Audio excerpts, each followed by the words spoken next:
നമ്മുടെ നേരത്തെ കരുണയും മനോഗുണവും എന്നേക്കും ഉണ്ടായിരിക്കട്ടെ. ആമേൻ. സ്നേഹം നിറഞ്ഞ വൈദിക ശ്രേഷ്ഠരെ, ആദരണീയരായ ശുശ്രൂഷകരെ, പ്രാർത്ഥിക്കുന്നതിനും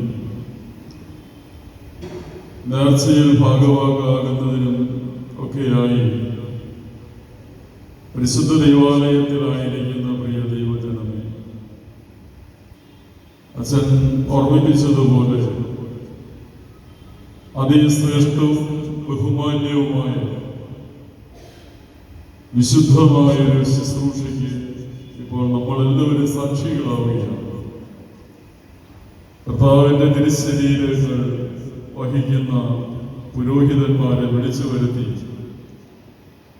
ആദരിച്ച് ബഹുമാനിച്ച് ഭക്ഷണവും വസ്ത്രവും ദ്രവ്യവും എല്ലാം നൽകി ദൈവികമായ അനുഗ്രഹം ഏറ്റുവാങ്ങുന്ന ഒരു ശുശ്രൂഷ. ഈ ശുശ്രൂഷയുടെ ആധികാരികതയിലേക്ക് നമ്മൾ ചിന്തിക്കുമ്പോൾ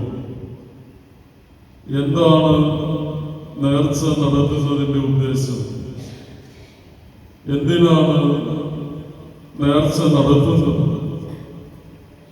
ഇതെല്ലാം ഓരോരോ മനുഷ്യനും ഓരോരോ കാര്യങ്ങൾ കൊണ്ടാണ്. അനുഭവങ്ങൾ നമ്മളുടെ മുന്നിൽ ഒരു ഗുരുസ്ഥാനത്ത് നിൽക്കുമ്പോൾ മനുഷ്യനിലുണ്ടാകുന്ന ഒരു വലിയ പരിവർത്തനമാണ് ആത്മീയമായിട്ടുള്ള ചിന്ത. ആ ചിന്തയിൽ നിന്നൊരുത്തിരിയുന്നതാണ് ദൈവ തിരുമുമ്പാകെയുള്ള സമർപ്പണം. ആ സമർപ്പണത്തിന്റെ ഭാഗമാണ് നേർച്ചകളും കാഴ്ചകളും ദൈവാലയത്തിൽ സമർപ്പിക്കുന്നത്. ലേവ്യ പുസ്തകം 1-ാം അധ്യായത്തിന്റെ 3-ാമത്തെ വാക്യം പരിശോധിക്കുമ്പോൾ നേർച്ച നടത്തുന്നത് ദൈവത്തിന്റെ പ്രസാദത്തിന് വേണ്ടിയിട്ടാണ് എന്ന് കാണുന്നു. ദൈവത്തിന്റെ